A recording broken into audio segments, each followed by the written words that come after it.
রাজা দুষ্মন্ত একবার মৃগয়া শিকারে গিয়ে মালিনী নদীর তীরে কর্ণমুনির আশ্রমে গিয়ে পৌঁছলেন।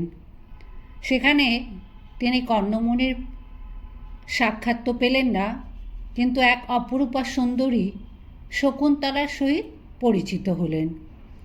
শকুন্তলাকে দেখে দুষ্মন্তের মনে হলো তিনি কর্ণমুনির পুত্রী নন, তাই তিনি তার আসল পরিচয় জানতে চাইলেন। নমস্কার, আমার গল্প পাঠ আসরে আপনাকে স্বাগত। পড়ছি মহাভারতের নারী গ্রন্থ থেকে শকুন্তলা পর্বটি। যখন রাজা দুষ্মন্ত শকুন্তলাকে তার পরিচয় জানতে চাইল, তখন শকুন্তলা বললেন, মহারাজ, এই বৃত্তান্ত যেভাবে আমার কর্ণগোচর হয়েছিল, যেভাবে আমার জন্ম হয়েছিল এবং যেভাবে আমি কর্ণমুনির কন্যা হয়েছি, তা আপনি বিশদভাবে শুনুন। কোনো সময় এক ঋষি আশ্রমে এসে আমার জন্মের বিষয় প্রশ্ন করলে মহর্ষি কর্ণ তাকে বলেছিলেন, তা আপনাকে আমি জানাচ্ছি।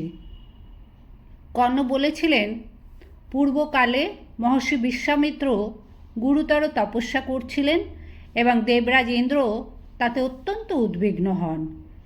তপস্যার প্রভাবে বলবান বিশ্বামিত্র তাকে ইন্দ্রত্ব পদ থেকে বিচ্যুত করতে পারেন। এই ভেবে ভীত হয়ে দেবরাজ স্বর্গের অপ্সরা শ্রেষ্ঠ মেনকাকে ডেকে বলেন, মেনকা, তুমি নিজের অলৌকিক গুণে স্বর্গের অপ্সরাদের মধ্যে শ্রেষ্ঠ, সুতরাং কল্যাণী, তোমাকে যা বলবো আমার কল্যাণের জন্য তা করো। সূর্যের তুল্য তপস্বী বিশ্বামিত্রকে ভয়ঙ্কর তপস্যা করতে দেখে আমার মন উদ্বিগ্ন হয়েছে। তার তপস্যা ভঙ্গ করার জন্য তোমাকে অনুরোধ করছি। তিনি যাতে আমাকে ইন্দ্রত্ব পদ থেকে বিচ্যুত করতে না পারেন, তুমি গিয়ে তাকে প্রলুব্ধ করো। তার তপস্যার বিঘ্ন ঘটিয়ে আমাকে সন্তুষ্ট করো। তুমি অনুপম সুন্দরী, রূপ ও যৌবনের অনুরূপ কোমল অঙ্গভঙ্গি, মন্দ হাস্য এবং মধুর বাক্য দ্বারা তাকে লুব্ধ করে তার তপস্যা ভঙ্গ করো। মেনকা বলল, মহাত্মা বিশ্বামিত্র যে মহা তেজস্বী এবং অত্যন্ত কোপন স্বভাব, তা আপনার অজানা নয়। যে মহাত্মার তেজ, তপস্যা ও কোপের প্রভাবে আপনি নিজেও উদ্বিগ্ন, তার প্রভাবে আমি অধিকতর উদ্বিগ্ন হব না কেন? যিনি মহাত্মা বশিষ্ঠের প্রিয়তম পুত্রদের বিনষ্ট করেছেন এবং যিনি প্রথমে ক্ষত্রিয় বংশে জন্মের পরে বলপূর্বক ব্রাহ্মণ হয়েছেন, যিনি স্নানাদি করার জন্য আশ্রমের কাছে অগাধ জল সম্পন্ন দুর্গম এক নদী নির্মাণ করেছেন, যে পবিত্র নদীকে লোকে কৌশিকী নামে জানে, পূর্বকালে দুর্ভিক্ষের সময় ধার্মিক রাজা ব্যাধ হয়েও যে মহাত্মার ভার্যাবর্গকে ভরণ পোষণ করেছিলেন, দুর্ভিক্ষ অতীত হলে পুনরায় আশ্রমে এসে যিনি কৌশিকী নদীর নাম করেছিলেন পাড়া, যিনি সন্তুষ্ট হয়ে নিজেই ত্রিশঙ্কুর যাজন করেছিলেন, এবং দেবরাজ, আপনি স্বয়ং যার ভয় আত্মস্থ হবার জন্য সোমরস পান করেছিলেন, যিনি ক্রুদ্ধ হয়ে শ্রবণা প্রভৃতি নূতন নক্ষত্র সৃষ্টি করে তার দ্বারা আরেকটি নক্ষত্রলোক সৃষ্টি করেছিলেন। শাপগ্রস্ত রাজা ত্রিশঙ্কু যখন চিন্তা করছিলেন রাজশ্রী বিশ্বামিত্র আমাকে কিভাবে ব্রহ্মশ্রী বশিষ্ঠের শাপ থেকে রক্ষা করবেন, তখন বিশ্বামিত্র কিন্তু তাকে রক্ষা করেছিলেন। দেবতারা অবজ্ঞা করে যজ্ঞাঙ্গ বিনষ্ট করলেন, কিন্তু সৃষ্টি স্থিতি প্রলয়ের বিধানে সমর্থ তেজস্বী বিশ্বামিত্র অন্য যজ্ঞাঙ্গ সৃষ্টি করেছিলেন। বশিষ্ঠকে সম্পূর্ণ উপেক্ষা করে বিশ্বামিত্র ত্রিশঙ্কু রাজাকে স্বর্গে প্রেরণ করেছিলেন। দেবরাজ, এতগুলো অদ্ভুত কার্য যিনি করেছিলেন, সেই বিশ্বামিত্র ক্রুদ্ধ হয়ে যাতে আমাকে দগ্ধ না করেন, আপনি তার ব্যবস্থা করুন।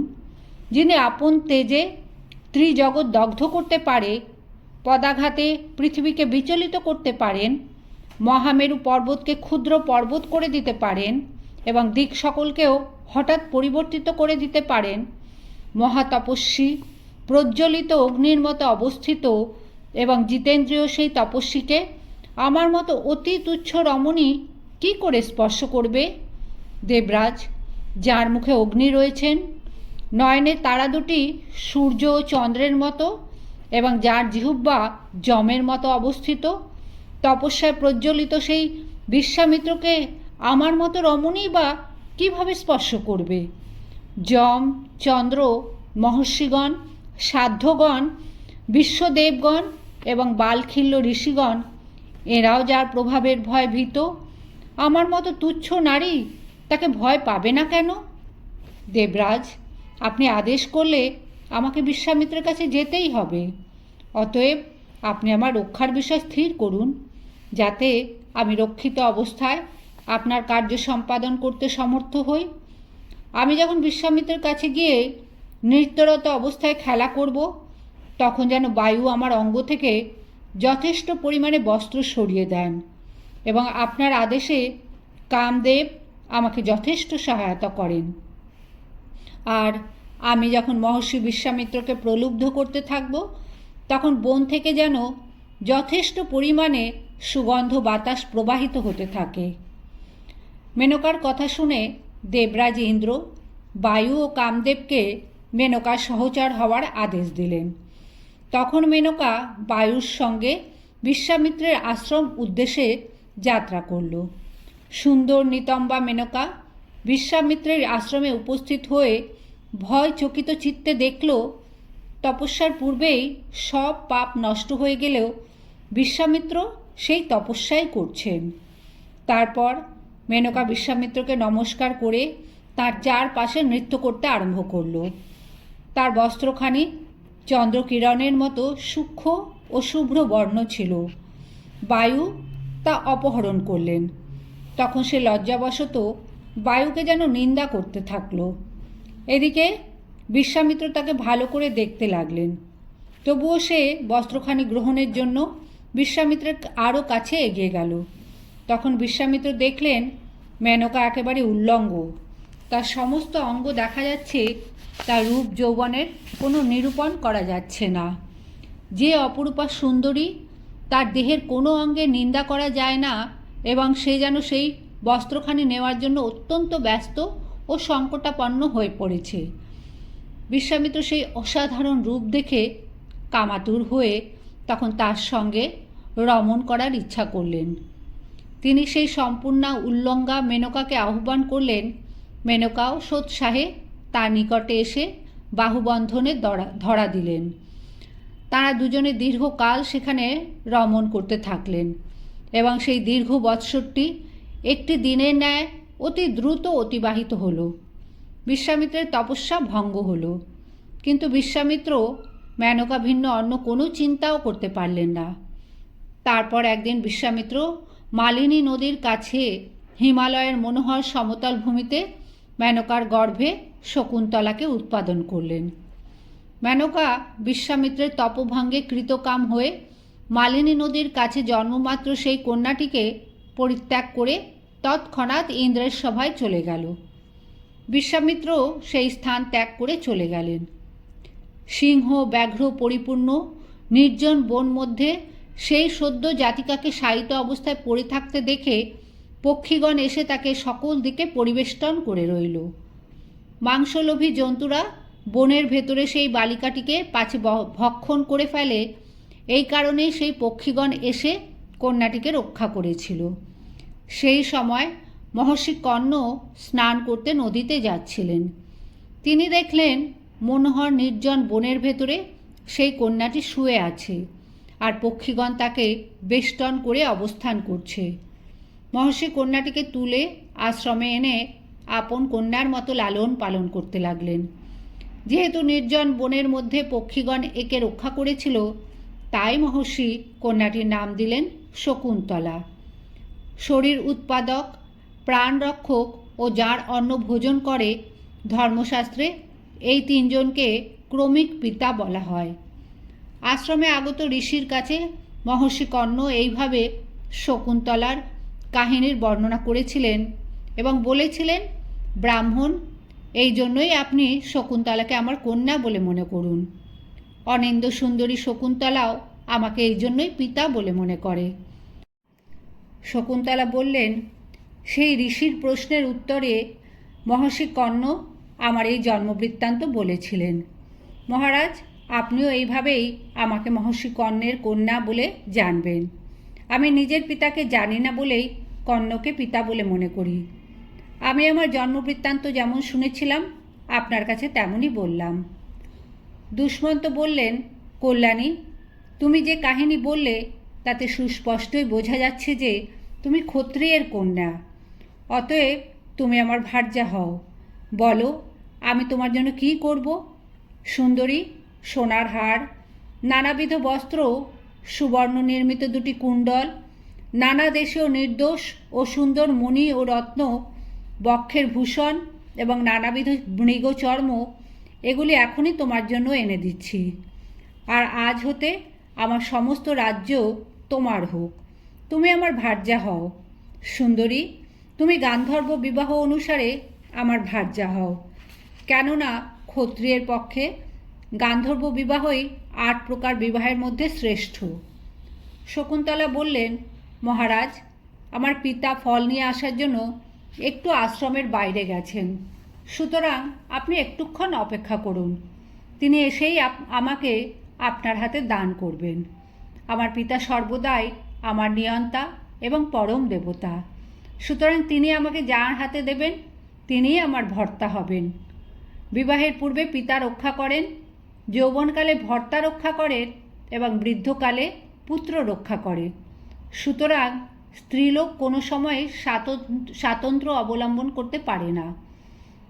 ধার্মিক মহারাজ, আমার তপস্বী পিতাকে অগ্রাহ্য করে অধর্মের অনুসরণপূর্বক কি করে পতি নির্বাচন করি? দুষ্মন্ত বললেন, না না কল্যাণী, তুমি এ কথা বলো না। তোমার পিতা মহা তপস্বী এবং ইন্দ্রিয় দমনশীল। শকুন্তলা বললেন, ব্রাহ্মণের ক্রোধই অস্ত্র, তারা অন্য অস্ত্র ধারণ করেন না। ইন্দ্র যেমন বজ্র দ্বারা অসুর বধ করে থাকেন, ব্রাহ্মণরা তেমন ক্রোধ দ্বারা শত্রুবধ করে থাকেন। অগ্নি তেজ দ্বারা দগ্ধ করেন, সূর্য রশ্মি দ্বারা দগ্ধ করেন, রাজা দণ্ড দ্বারা দগ্ধ করেন, আর ব্রাহ্মণ ক্রোধ দ্বারা দগ্ধ করে থাকেন। ইন্দ্র বজ্র দ্বারা অসুর বধ করেন, ব্রাহ্মণ ক্রোধ দ্বারা শত্রুবধ করেন। দুষ্মন্ত বললেন, সুন্দরী, আমার ইচ্ছা এই যে তুমি আমাকে ভজন করো, কেননা আমি তোমার জন্য এখানে রয়েছি এবং আমার মন তোমার জন্য অত্যন্ত আকুল হয়েছে। দেখো, মানুষ নিজেই নিজের বন্ধু এবং নিজেই নিজের গতি, সুতরাং তুমি ধর্ম অনুসারেই নিজেকে দান করতে পারো। ধর্মশাস্ত্র অনুসারে বিবাহ 8 প্রকার হতে পারে: ব্রাহ্ম, দৈব, আর্য, প্রাজাপত্য, আসুর, গন্ধর্ব, রাক্ষস ও পৈশাচ। স্বয়ংভুব মনু যথাক্রমে এই বিবাহগুলির লক্ষণ বলে গেছেন। সুন্দরী, ব্রাহ্মণের পক্ষে প্রথম 4টি এবং ক্ষত্রিয়ের পক্ষে প্রথম 6টি বিবাহ প্রশস্ত, আর বৈশ্য ও শূদ্রের পক্ষে আসুর বিবাহ অধর্মজনক নয়। কিন্তু প্রথম 5টি বিবাহের মধ্যে ব্রাহ্ম, দৈব ও প্রাজাপত্য এই 3টি বিবাহ সর্বাপেক্ষা উৎকৃষ্ট, আর অপর 2টি আর্য ও আসুর উক্ত 3টি থেকে নিকৃষ্ট।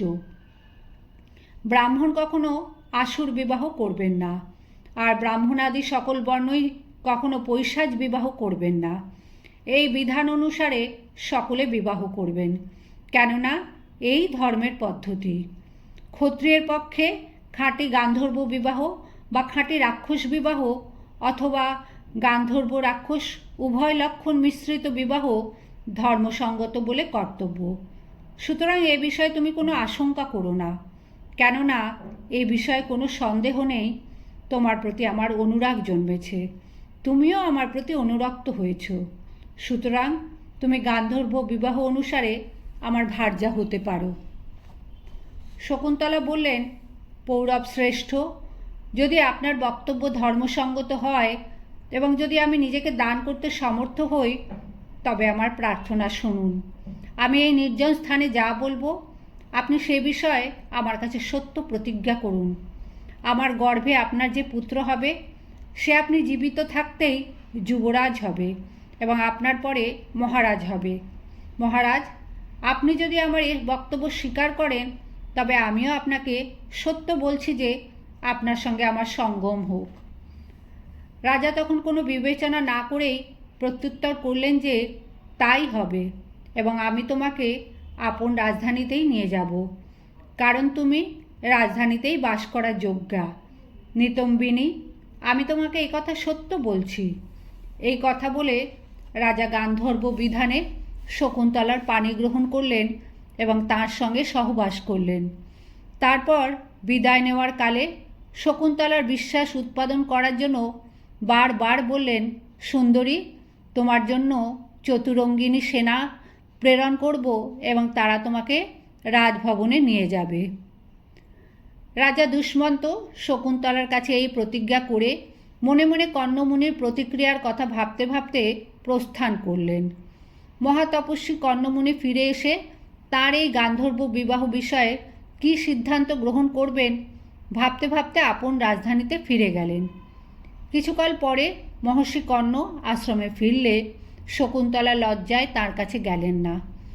মহাতপস্বী ও দিব্যজ্ঞানী কর্ণ দিব্যচক্ষুতে সব ঘটনা প্রত্যক্ষ করেন। শকুন্তলার বিষয় বুঝতে পেরে সন্তুষ্ট হয়ে বললেন, কল্যাণী, তুমি আমার অনুমতি না নিয়ে আজ নির্জনে যে পুরুষ সংসর্গ করেছ তাতে তোমার ধর্মনাশক হয়নি। কেননা কামী পুরুষ নির্জনে বিনা মন্ত্রে কামার্ত রমণীর যে পানি গ্রহণ করে তাকে গান্ধর্ব বিবাহ বলে। ক্ষত্রিয়ের পক্ষে সেই বিবাহই শ্রেষ্ঠ। শকুন্তলা, তুমি যে অনুরক্ত পুরুষকে পতি বলে স্বীকার করেছ, তিনি ধার্মিক, উদারচেতা ও পুরুষশ্রেষ্ঠ দুষ্মন্ত। জগতে সর্বাপেক্ষা বলবান ও উদারচেতা তোমার একটি পুত্র জন্মাবে। সে এই স্বসাগরা ধরিত্রীর অধীশ্বর হবে। তোমার সেই সম্রাট পুত্র শত্রুকে আক্রমণ করতে গেলে তার সৈন্যদল কেউ প্রতিহত করতে পারবে না। তারপর শকুন্তলা মহর্ষি কর্ণের কাঁধ থেকে সবিধ কুশ ও ফল নামিয়ে রেখে তার চরণ ধুইয়ে দিলেন। মহর্ষি বিশ্রাম গ্রহণ করলে শকুন্তলা তাকে বললেন, আমি স্বেচ্ছায় পুরুষশ্রেষ্ঠ দুষ্মন্ত রাজাকে পতিত্বে বরণ করেছি। অতএব পিতা, আপনি মন্ত্রীবর্গ সমেত রাজা দুষ্মন্তের প্রতি অনুগ্রহ করুন। কর্ণ বললেন, শকুন্তলা, আমি তোমার দুষ্মন্তের প্রতি প্রসন্নই আছি। অতএব কল্যাণী, তুমি আমার কাছ থেকে অভীষ্ট বর গ্রহণ করো। শকুন্তলা দুষ্মন্তের হিত কামনা করে পুরুবংশের ধার্মিকতা ও চিরস্থায়ী রাজত্ব বর হিসাবে চাইলেন। দুষ্মন্ত শকুন্তলার কাছে প্রতিজ্ঞা করে রাজধানীতে ফিরে গেলেন। সেই দিন থেকে পুরো 3 বৎসর কেটে গেলে শকুন্তলা পরম সুন্দর একটি পুত্র প্রসব করলেন। সেই দুষ্মন্ত নন্দনের কান্তি অগ্নির মতো উজ্জ্বল ছিল এবং তার শরীরের তেজও অসাধারণ ছিল। ধার্মিক শ্রেষ্ঠ কর্ণ যথাবিধানে সেই ক্রমাগত বড় হয়ে ওঠা বালকটির জাত কর্মাদি সংস্কার করলেন। ক্রমে সেই বালকটি সূক্ষ্ম সূক্ষ্ম শুভ্রবর্ণ দন্ত জন্মালো। শরীর সিংহের মতো দৃঢ় হয়ে উঠল। আকৃতি দীর্ঘ হতে লাগল। হাতের মধ্যে চক্রচিহ্ন দেখা দিল। কান্তি মনোহর হয়ে উঠল। মাথাটি অপেক্ষাকৃত বড় হলো এবং শরীর বলবান হয়ে লাগল। এইভাবে বালকটি কর্ণের আশ্রমেই বড় হতে লাগল। বালকটির বয়স যখন 6, তখনই সে অসাধারণ বলবান হয়ে উঠল। সে তখন সিংহ, ব্যাঘ্র, বরাহ, মহিষ ও হস্তি প্রভৃতি ধরে এনে আশ্রমের নিকটবর্তী বৃক্ষে বেঁধে রাখতে আরম্ভ করল। আবার কখনো সে বৃক্ষে বা পর্বতে আরোহণ করত, কখনো সিংহ প্রভৃতি জন্তুকে ধরে এনে নির্যাতন করত, কখনো বা ব্যাঘ্র প্রভৃতি জন্তুর সঙ্গে খেলা করতে করতে দৌড়ত। সকল জন্তুকে ইচ্ছামতো দমন করত বলে আশ্রমবাসীরা তার নাম রাখল সর্বদমন।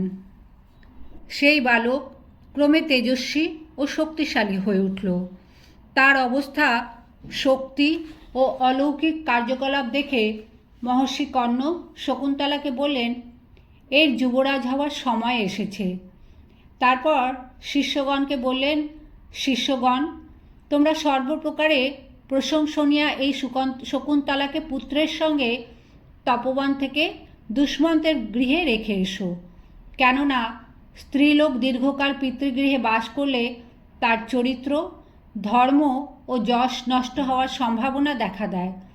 বন্ধুজনের তা কখনোই অভিপ্রেত হতে পারে না। অতএব তোমরা বিলম্ব করো না, অবিলম্বে একে নিয়ে যাও। তাই হোক। এই কথা বলে তেজস্বী শিষ্যগণ শকুন্তলাকে পুত্রসহ নিয়ে হস্তিনা নগরের দিকে যাত্রা করল।